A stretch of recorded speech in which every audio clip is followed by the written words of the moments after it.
네, 만나서 반갑습니다. 오늘은 리프레임 파트 2 두 번째입니다. 무신론과 유신론, 관계의 삼위 하나님에 관련된 이야기들을 함께 나누려고 합니다. 여러분, 안다는 것이 무엇일까요? 안다는 거.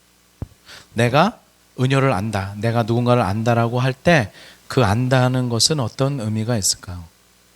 그리고 우리는 어떻게 다른 사람을 알 수 있을까요? 사실 많은 사람들이 나는 그 사람을 잘 알고 있어 라고 이야기하지만 상대방은 나를 잘 모를 수 있습니다. 우리 모두가 다 아이유는 잘 알잖아요. 근데 아이유는 우리를 모를 겁니다. 한 가지 더 나아가서 과연 우리는 아이유를 잘 아나? 그냥 매체를 통해서 보여지는 것만 알 뿐이죠. 사실 그거는 서로의 관계를 맺고 있거나 서로를 잘 안다라고 하는 것이 아닙니다. 안다는 것을 이야기하고 할 때에 꼭 말해주고 싶은 것은 우리가 내가 누구를 안다라고 할 때는 우리는 그 사람이 나에게 알려준 것만 압니다. 그 사람이 내게 말해주지 않은 것은 내가 알 수 없습니다. 우리는 부모님의 마음을 다 헤아릴 수 없고 부모님은 자녀들의 마음을 다 헤아릴 수 없습니다. 말해주어야 압니다. 상대방이 내게 알려준 것만 내가 알 수 있지 상대방이 나에게 알려주지 않은 것은 내가 알 수 없습니다. 우리가 안다라고 할 때 그 모든 것을 우리가 착각하고 있는 것은 나는 그 사람을 잘 알고 있어. 하지만 정말 잘 알고 있는지 다시 되물어봐야 됩니다. 여러분들은 저를 잘 아십니까? 또 나는 여러분들을 잘 알고 있을까요? 우리는 어쩌면 서로가 서로를 잘 안다라고 하는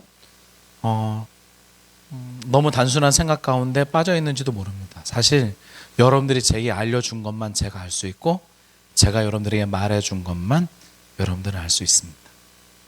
오늘 이 안다라고 하는 이야기를 하려고 그러는 거예요. 왜냐하면 많은 사람들이 하나님을 아는가? 신을 아는가? 아니면 신이 없는가? 이런 이야기들을 많이 하지만 그 모든 것은 다 신이라는 존재가 우리들에게 뭐 해준 것만? 알려준 것만 우리가 알 수 있는 거죠. 하나님이 우리들에게 알려주시지 않은 것은 우리가 알 수 없습니다. 정말 중요한 질문 가운데 하나가 뭐냐면 교회에 다니면서 우리가 말 못하는 질문 중에 하나인데요. 하나님은 존재하는가? 하나님은 정말 계신가? 아니면 우리는 어떻게 하나님을 알 수 있지? 이 두 가지 질문이에요. 교회에 다니는 많은 사람들은 이 두 가지 질문에 모두 잘 알고 있고 하나님은 존재하고 계신다라고 말합니다. 내가 믿든지 안 믿든지.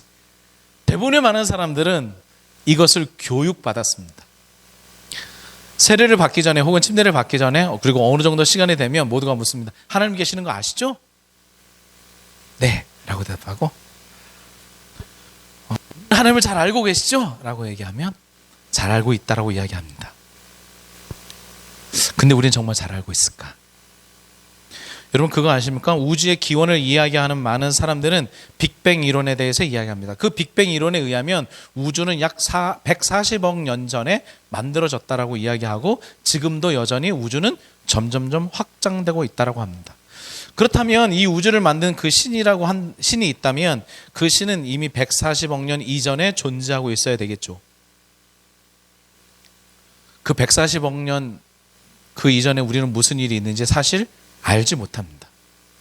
어쩌면 100년 전의 이야기들도 아니 50년 전의 이야기들도 내가 어렸을 때 나의 이야기도 우린 잘 알지 못하죠. 그렇게 많은 것들을 알지 못하는 사람들이 자꾸 많은 것을 아는 것처럼 이야기를 합니다. 광활한 우주, 그 우주에 비하면 조그마한 먼지 정도밖에 안 되는 은하계 안에서도 손톱만큼도 안 되는 태양계 안에서도 또 여러 가지 행성 중에 더 작은 지구, 그 지구 안에서도 대한민국이라는 나라, 그 중에서도 부천이라는 곳, 그 중에서도 이 작은 존재가 이 세상을 만들어내신 하나님을 다 알 수 있는가? 그리고 하나님의 존재를 이해할 수 있는가? 그 질문 자체가 어쩌면 너무 뚱딴지 같은 질문일 수도 있습니다. 여러분들은 어떻습니까? 하나님이 존재한다고 생각합니까? 아니면 하나님에 대해서 잘 알고 있습니까? 조금 정직하게 나를 좀 들여다보았으면 좋겠습니다. 많은 사람들은 그 신이라는 것, 하나님에 대해서 두 가지 입장이 있습니다. 하나는 하나님은 안 계신다라고 하는 거죠. 그 사람들을 무신론자라고 이야기합니다. 신은 존재하지 않아라고 생각하는 거죠. 그래서 이 세계는 물질로부터 존재한다고 생각합니다. 먼지와 먼지가 만나서 어느 순간에 단백질 덩어리가 됐고, 단백질 덩어리가 어느 순간에 갑자기 생명 있는 단세포 생명체가 되고, 그죠? 그런데 그 모든 것, 먼지가 다시 단세포 생명이 되는 그 모든 것 가운데 무신론자가 이야기하는 그 우연히라고 하는 말을 써요. 우연히 뭐와 A 원소와 B 원소가 만나서 생명이 되고, 우연히 단세포 생물이 다세포 생물이 되고, 우연이라는 이야기를 하죠. 언제부터 있었는지 모르겠지만 원래 물질은 있었고, 그 물질들이 우연히 수백억 년을 지나면서 뭉치고 흩어지다가 오늘의 우주가 만들어졌다고 이야기합니다. 신이 만든 것이 아니라 그렇게 우연히 세상이 만들어졌다고 하는 거죠. 이 세계관은 오랜 시간에 걸쳐서 언제나 우연히 만들어졌다고 이야기합니다. 그리고 오늘 우리도 우연히 만났고, 우연히 살아가고, 우연히 죽어가는 거죠. 그래서 이 사람들은 자기 인생에 대해서 무엇인가 확신이 있는 것, 그리고 자기 인생의 의미, 그리고 내가 살아가는 많은 삶에 대한 사랑, 기쁨, 이 의미들을 찾아내지 못합니다. 왜냐하면 언제나 모든 것은 다 우연히, 사랑이 있는 것도 우연히, 기쁨이 있는 것도 우연히, 만나는 것도 우연히, 내가 살아가는 것도 우연히. 그래서 살아가야 할 의미, 책임, 이 모든 것들은 그들 안에 사실 존재하지 않죠. 그래서 그 반면에 다른 사람들이 존재합니다. 이 세상은 신이 만들었고, 신이 나름대로 의도적으로 질서 있게 세상을 만들었다라고 하는 유신론자입니다. 무신론자는 좀 다르죠.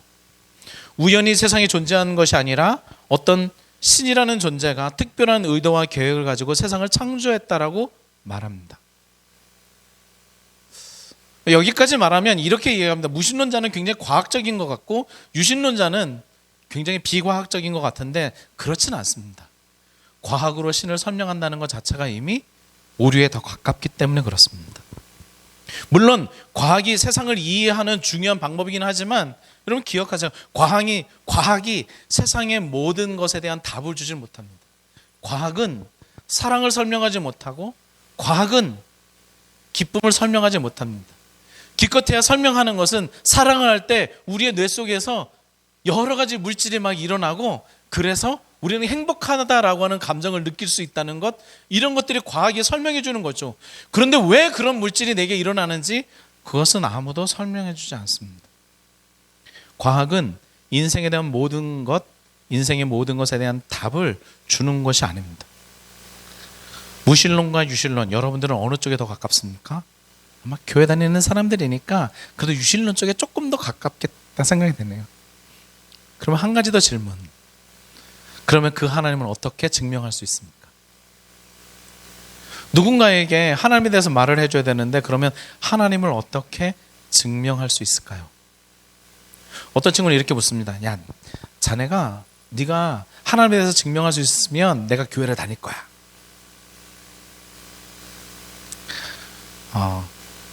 저는 되묻고 싶습니다. 그러면 이 세상에 하나님이 없다는 것, 신이 없다는 것을 어떻게 증명할 수 있을까?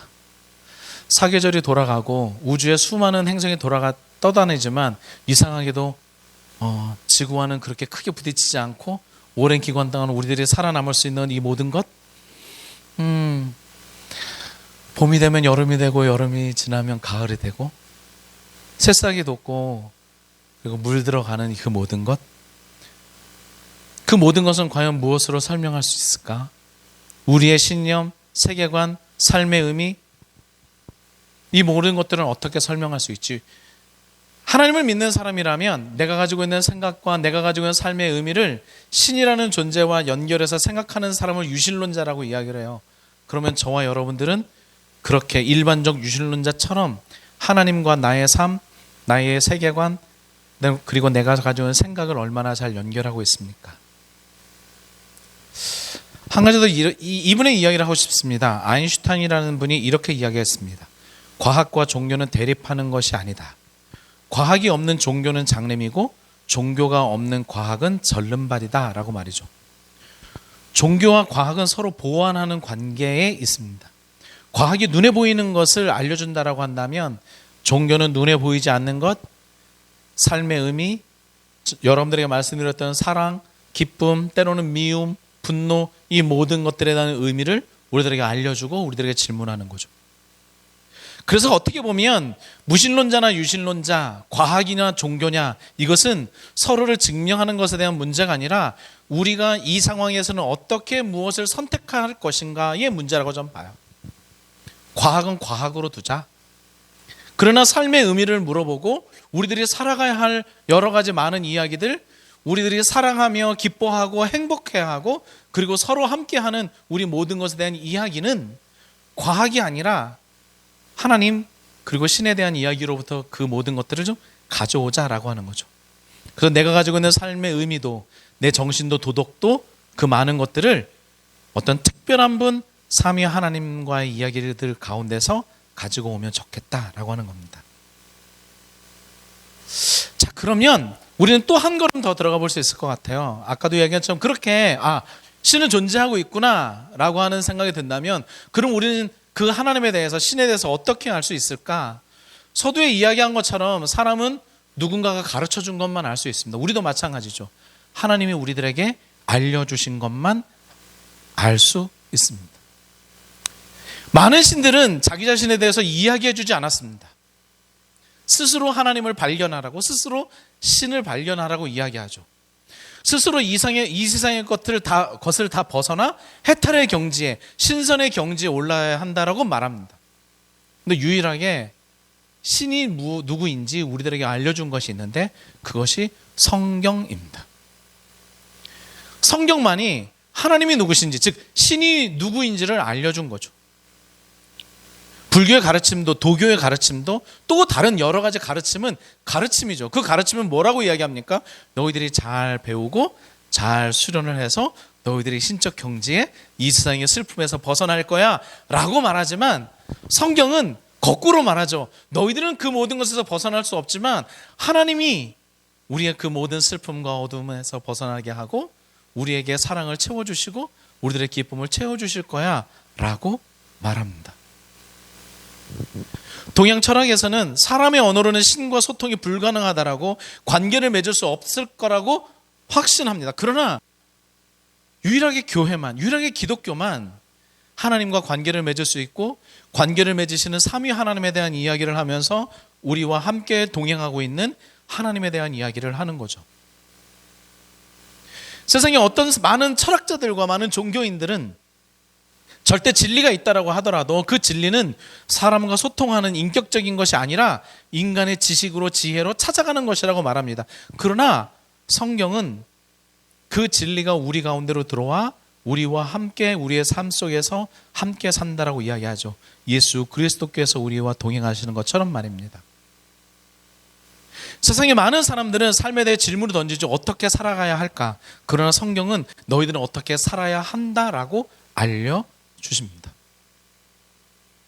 많은 사람들이 책을 읽고 토론을 하고 지혜를 쌓고 명성을 쌓고 지식을 쌓으면 신에 대해서 가까이 갈 수 있다라고 생각하지만 성경은 너희들이 그렇게 쌓아서 신에게로 하나님에게로 나가는 것이 아니라 하나님이 우리들에게로 오셨다라고 말합니다. 그렇게 성경에서 말하는 삼위 하나님은 인간을 먼저 찾아왔고 우리와 관계를 맺고 소통하기 위해 자신이 누군지를 알려주신 분이시죠. 그런데 그 하나님이 인간과 함께 관계를 맺는 방식이 매우 독특합니다. 신이라고 한다면 이 세상에 내려올 때 어떤 모습으로 내려와야 했을까요? 어마무시한 모습으로 그리스의 신화에 나온 그 신들처럼 어마어마한 능력으로 그리고 세상에 있는 많은 것들을 다스리고 통치하기 위해서 우리들에게 다가오셔야 하는 것이었을 겁니다. 그러나 하나님께서 인간들에게 찾아오셔서 관계를 맺으시는 방식은 어떻습니까? 세상에서 가장 핍박받고 어려움 당했던 한 민족, 이스라엘 민족에게로 찾아오시고 그것뿐만이 아니라 가장 가난하고 어려웠던 그 한 가족에게로 그리고 돈과 권력, 무력, 지혜, 도덕으로 무장한 신이 아니라 가장 약한 어린아이의 모습으로 우리들에게 다가오셨습니다. 그리고 그분은 그의 인생 속에서도 가장 연약한 자들, 가치 없어 보이고 의미가 없어 보이는 사람들, 그리고 가장 희망도 없고 힘이 없는 사람들을 찾아다니셨죠. 그리고 지금도 어찌할 바 모르고 내가 내 삶을 어떻게 살아야 될지 나도 잘 모르는 것 같은 나에게도 찾아오셨습니다. 그리고 이야기를 나누시고 함께 해보자 라고 말씀하시는 거죠. 그렇게 삼위 하나님은 우리들과 관계를 맺으시고 우리들과 함께 하는 분입니다. 우리에게 다가와 말 걸어주시고 우리가 누구인지 알려주시며 우리가 이 땅에서 어떻게 살아야 할지 알려주시고 우리가 한 걸음 그분이 가르쳐 주신 대로 살아갈 때 우리 가운데 기쁨과 감사가 넘쳐나는 일들을 허락하시며 우리가 하나님을 잘 모르고 잊어버릴 때에는 성경을 통해 다시 누구신지 우리들에게 알려주시는 겁니다. 우리는 그 하나님을 믿고 있는 거죠. 이제 여러분들은 어떤 선택을 할지 또 어떤 방식으로 여러분들의 삶을 잘 살아낼지 저는 잘 모르겠습니다. 그러나 분명한 것, 눈에 보이지 않는 그 영원한 것, 영원한 기쁨과 행복, 사랑 그런 것들을 기대하고 있다면 이 모든 것에 대한 원천이 되시는 하나님과 관계를 맺으시고 그 하나님으로부터 그 모든 사랑과 기쁨을 누리는 여러분들이 되기를 바랍니다. 세상에 신이 없다라고 말하는 사람들 혹은 과학으로 설명 안 되는 거야 라고 말하는 사람들을 쫓아갈 것이 아니라 하나님의 은혜, 우리에게 다가오셔서 우리들과 함께 걸어주시는 주님과 함께 또 한 주간의 삶도 잘 살아낼 수 있기를 바랍니다. 여러분들을 사랑합니다. 잠깐 기도할까요?